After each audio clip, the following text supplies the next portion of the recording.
ये बताऊंगा कि इलेक्ट्रोफिलिक सब्स्टिट्यूशन रिएक्शन क्या होती है और इलेक्ट्रोफिलिक सब्स्टिट्यूशन रिएक्शन में किस तरह से हम मैकेनिज्म को फॉलो करते हैं और इसकी मैकेनिज्म को आपको मैं डिटेल से एक्सप्लेन करूंगा। तो चलिए दोस्तों शुरू करते हैं। एक छोटी सी रिक्वेस्ट आपसे है, अगर आपको इस तरह के वीडियो देखना पसंद है तो प्लीज हमारे चैनल को सब्सक्राइब कीजिए और मेरे लेटेस्ट वीडियो देखने के लिए बेल आइकन जरूर दबाइए।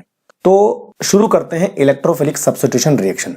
सबसे पहले मैं आपको यह बताता हूं कि इलेक्ट्रोफिलिक सब्स्टिट्यूशन रिएक्शन होती क्या है। तो देखिए दोस्तों, इलेक्ट्रोफिलिक सब्स्टिट्यूशन रिएक्शन में क्या होता है कि एक इलेक्ट्रोफाइल होता है जो कि बेंजीन रिंग पे अटैक करता है और आपको मालूम है बेंजीन रिंग पे हाइड्रोजन होते हैं, तो बेंजीन रिंग के किसी एक हाइड्रोजन को वो रिप्लेस करेगा और खुद उसकी जगह में इंसर्ट हो जाएगा, जिससे क्या होगा कि बेंजीन के ऊपर इलेक्ट्रोफाइल लग जाएगा और एक इलेक्ट्रोफिलिक सब्स्टिट्यूटेड प्रोडक्ट बन जाएगा। इसी रिएक्शन को हम बोलते हैं इलेक्ट्रोफिलिक सब्स्टिट्यूशन रिएक्शन। अब ये होती कैसे मैं आपको ड्रॉ करके बताता हूं, तो आप थोड़ा सा ध्यान से देखिए। ये मैंने बेंजीन बना लिया और बेंजीन के हाइड्रोजन को मैं कुछ इस तरह से यहाँ पे शो कर देता हूं। तो बेंजीन के ऊपर 6 हाइड्रोजन होते हैं, तो 6 के 6 हाइड्रोजन को मैं इस तरह से लिख दूंगा। अब मैंने आपको बोला कि एक कोई इलेक्ट्रोफाइल, और इलेक्ट्रोफाइल को मैं शो करूंगा E+ से, इनमें से किसी एक हाइड्रोजन को रिप्लेस कर देगा और खुद उसकी जगह में इंसर्ट हो जाएगा। तो मान लिया जाए कि इस हाइड्रोजन को इलेक्ट्रोफाइल रिप्लेस कर देगा, तो यहाँ पे आ जाएगा E और बाकी के हाइड्रोजन एज सच रहेंगे। तो इस तरह से अल्टीमेटली हमें क्या मिला कि बेंजीन के ऊपर एक इलेक्ट्रोफाइल लग गया इस तरह से, तो इसको हम बोलेंगे इलेक्ट्रोफिलिक सब्स्टिट्यूटेड प्रोडक्ट। और जो हाइड्रोजन बेंजीन से निकला है वो इस तरह प्रोटॉन आयन के फॉर्म में अलग हो जाएगा। तो दोस्तों ये एक टिपिकल इलेक्ट्रोफिलिक सब्स्टिट्यूशन रिएक्शन है। अब रियल में इलेक्ट्रोफिलिक सब्स्टिट्यूशन रिएक्शन क्या होती है ये मैं आपको बताता हूं। जनरली बेंजीन 5 तरह की इलेक्ट्रोफिलिक सब्स्टिट्यूशन रिएक्शन देता है, तो उनमें से एक मैं आपको यहाँ पे एक्सप्लेन करके बताता हूं। तो मैं यहाँ पे लिख रहा हूं क्लोरिनेशन, और क्लोरिनेशन के लिए मैं यूज करूंगा Cl2 और एक इंपॉर्टेंट कैटलिस्ट जिसका नाम है AlCl3। अब देखिए दोस्तों, ये दोनों काफी इंपॉर्टेंट है। इन दोनों का क्या रोल होता है मैं आगे आपको बताता हूं। तो होगा क्या, बेंजीन का एक हाइड्रोजन एक Cl के थ्रू रिप्लेस हो जाएगा और Cl बेंजीन के ऊपर इस तरह से लग जाएगा और दूसरा Cl बेंजीन के हाइड्रोजन के साथ अलग हो जाएगा HCl की फॉर्म में। तो इस तरह हमें एक इलेक्ट्रोफिलिक सब्स्टिट्यूटेड प्रोडक्ट मिल जाएगा जिसका नाम होगा क्लोरोबेंजीन। अब देखिए दोस्तों, यहाँ पर जो इलेक्ट्रोफाइल था वो था Cl+, जो कि Cl2 के बॉन्ड डिसोसिएशन से हमें मिला है। तो इसको हम नहीं लिखते, केवल मैंने आपको नॉलेज के लिए बता दिया कि यहाँ पे इलेक्ट्रोफाइल Cl+ है। तो इस तरह से इलेक्ट्रोफिलिक सब्स्टिट्यूशन रिएक्शन होती है। तो इतना कॉन्सेप्ट आपको क्लियर हो गया होगा कि इलेक्ट्रोफिलिक सब्स्टिट्यूशन रिएक्शन क्या होती है। अब देखिए दोस्तों, इसकी मैकेनिज्म इंपॉर्टेंट है। तो नेक्स्ट बात करते हैं कि mechanism of electrophilic substitution reactions. तो जो मैकेनिज्म होती है इलेक्ट्रोफिलिक सब्स्टिट्यूशन रिएक्शन वो 3 स्टेप में कंप्लीट होती है। स्टेप 1 में एक इलेक्ट्रोफाइल का जनरेशन होता है। स्टेप 2 में इलेक्ट्रोफाइल बेंजीन के ऊपर अटैक करेगा और एक कार्बोकैटायन इंटरमीडिएट बनता है। और स्टेप 3 में वो जो कार्बोकैटायन इंटरमीडिएट है उससे एक प्रोटॉन लॉस हो जाएगा और बेंजीन सब्स्टिट्यूटेड प्रोडक्ट बन जाएगा, यानी loss of proton from carbocation intermediate. तो इन 3 स्टेप में पूरी की पूरी इलेक्ट्रोफिलिक रिएक्शन कंप्लीट होती है। तो 1 बाय 1 इन 3 स्टेप को हम एक्सप्लेन करेंगे। तो पहले बात करते हैं जनरेशन ऑफ इलेक्ट्रोफाइल की इलेक्ट्रोफाइल कैसे बनता है। अब जैसे मैंने आपको बताया दोस्तों, इलेक्ट्रोफाइल किसी बॉन्ड के हाइड्रोलाइटिक क्लीवेज से बनते हैं। तो यहाँ पे मैं एक रिएक्शन लिख रहा हूं E और NU, यानी जितने भी कंपाउंड होते हैं उसमें एक प्लस चार्ज और माइनस चार्ज होता है। तो यहाँ पे भी E और NU। अब होगा क्या, देखो दोस्तों, मान लिया जाए कि यहाँ पर न्यूक्लियोफाइल की इलेक्ट्रोनेगेटिविटी ज्यादा है, तो इसके दोनों बॉन्डिंग इलेक्ट्रॉन न्यूक्लियोफाइल की तरफ चले जाएंगे। तो E पे आ जाएगा प्लस चार्ज और NU पे आ जाएगा माइनस चार्ज। तो यहाँ पर जो है E+ जो बना है उसको हम बोलेंगे इलेक्ट्रोफाइल और NU- जो है उसको हम बोलेंगे न्यूक्लियोफाइल। तो इस तरह से एक इलेक्ट्रोफाइल का जनरेशन होता है, यानी इलेक्ट्रोफाइल न्यूक्लियोफाइल से टूटकर ही बनता है, ये कंफर्म है। अब रियल में इलेक्ट्रोफाइल किस तरह से बनते हैं ये मैं आपको बताता हूं। कुछ केस में इलेक्ट्रोफाइल को बनाने के लिए मान लिया जाए Br और Br ये दोनों हैं। अब हमें Br2 से Br प्लस इलेक्ट्रोफाइल बनाना है। तो ये जनरली ब्रेक डाउन नहीं होता है, लेकिन हम कुछ इस तरह के रिएजेंट यूज करेंगे कि जिस वजह से इलेक्ट्रोफाइल का जनरेशन होता है। तो मैंने यूज यहाँ पे किया है FeBr3। तो अब देखिए दोस्तों होगा क्या, ये जो Br है ये Fe के पास चला जाएगा और इस तरह से Br प्लस और FeBr4 माइनस, यानी एक हमें इलेक्ट्रोफाइल मिल गया है और दूसरा हमें न्यूक्लियोफाइल मिल गया है।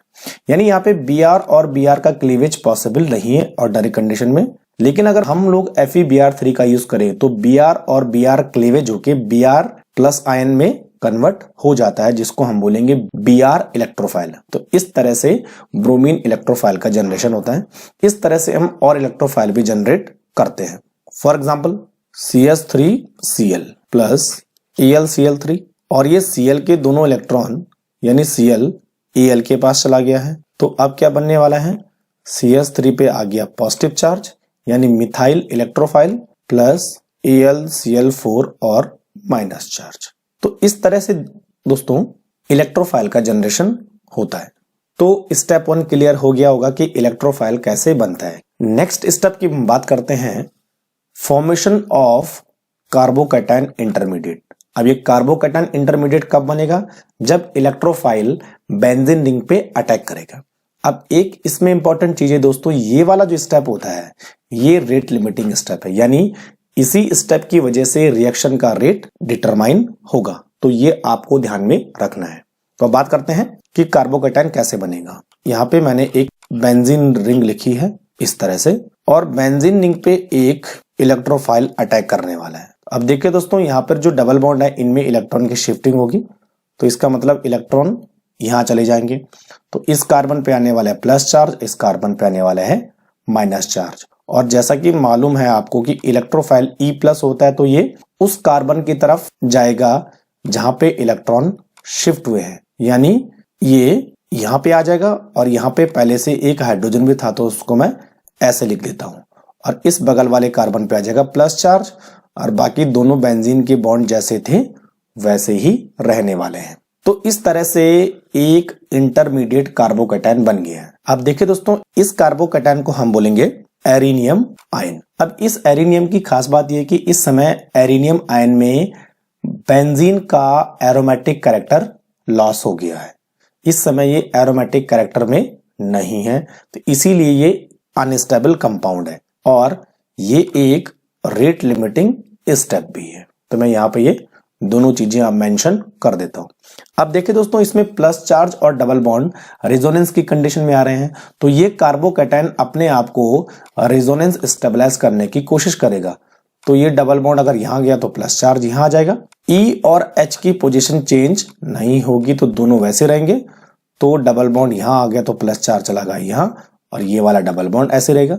दोबारा से ये डबल बॉन्ड यहां आ जाएगा तो प्लस चार्ज चला जाएगा ऊपर वाले पे, यहाँ प्लस चार्ज चला गया, डबल बॉन्ड यहाँ आ गया और ये यहाँ आ गया। बोलने का मतलब है कि ये जो कार्बोकैटायन बनाया है रेजोनेंस की वजह से अपने आप को स्टेबलाइज करने की कोशिश करेगा और 1, 2 और 3 रेजोनेंस स्ट्रक्चर बना लेगा। तो आप कोई भी बना सकते हैं। ठीक है, इतना क्लियर हो गया। तो यहाँ पे एक कार्बोकैटायन की जनरेशन होती है। सेकेंड स्टेप कंप्लीट हो गया और ये एक रेट लिमिटिंग स्टेप भी है, इतना आपको ध्यान में रखना है। समझ में आ गया। नेक्स्ट बात करते हैं step 3, loss of proton from carbocation intermediate. अब जो हमने सेकंड स्टेप में कार्बोकैटायन इंटरमीडिएट लिखा है उसको मैं यहाँ पे इस तरह से लिख दूंगा। यहाँ पे था H और इधर था E, यहाँ प्लस चार्ज था और डबल बॉन्ड कुछ इस तरह से थे। तो ये एक कार्बोकैटायन इंटरमीडिएट है। अब देखिए दोस्तों, इस स्टेप में क्या होगा, लॉस ऑफ प्रोटॉन। तो यानी जो हमने न्यूक्लियोफाइल पहले छोड़ा था जिसके पास 2 इलेक्ट्रॉन थे, वो प्रोटॉन को एक्सेप्ट करेगा और ये जो बॉन्ड है दोबारा से बेंजीन की तरफ चला जाएगा। तो अब हमारा जो नया स्ट्रक्चर बना है इस तरह से, और यहाँ पे एक बॉन्ड दोबारा से रिस्टोर हो गया और 2 बॉन्ड बेंजीन में पहले से इस तरह से थे, और जो E है वो अब इस तरह से बेंजीन में लग गया है, और जो प्रोटॉन है वो न्यूक्लियोफाइल के पास इस तरह से आ गया है। अब देखिए दोस्तों, हुआ क्या कि तीसरे स्टेप में ये बेंजीन का रेजोनेंस दोबारा से रिस्टोर हो गया है और यहाँ पे जो है ई बेंजीन के ऊपर लग गया है और वह क्या बेंजीन का एक हाइड्रोजन रिप्लेस हो गया है, तो इसको हम बोलेंगे सब्स्टिट्यूटेड प्रोडक्ट। और सब्स्टिट्यूशन होने की वजह से बेंजीन का रेजोनेंस भी डिस्टर्ब नहीं हुआ है। तो इस तरह से अल्टीमेटली बेंजीन का एक हाइड्रोजन एक इलेक्ट्रोफाइल के थ्रू रिप्लेस होके बेंजीन सब्स्टिट्यूटेड प्रोडक्ट बन गया है। तो इतना आपको समझ में आ गया होगा कि इन 3 स्टेप की वजह से हम लास्ट में इस तरह के प्रोडक्ट की तरफ पहुंच जाते हैं।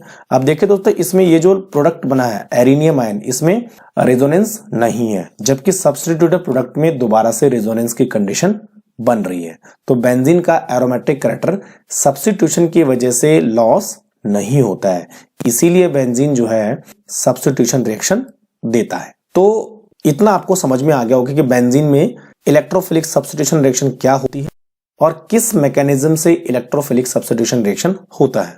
आई होप आपका कॉन्सेप्ट क्लियर हो गया होगा। अगर आपको वीडियो पसंद आता है तो आप इसे शेयर कीजिए, लाइक कीजिए, और अगर आपका इस टॉपिक से रिलेटेड कोई भी क्वेश्चन होता है तो आप मुझे कमेंट बॉक्स में लिख सकते हैं।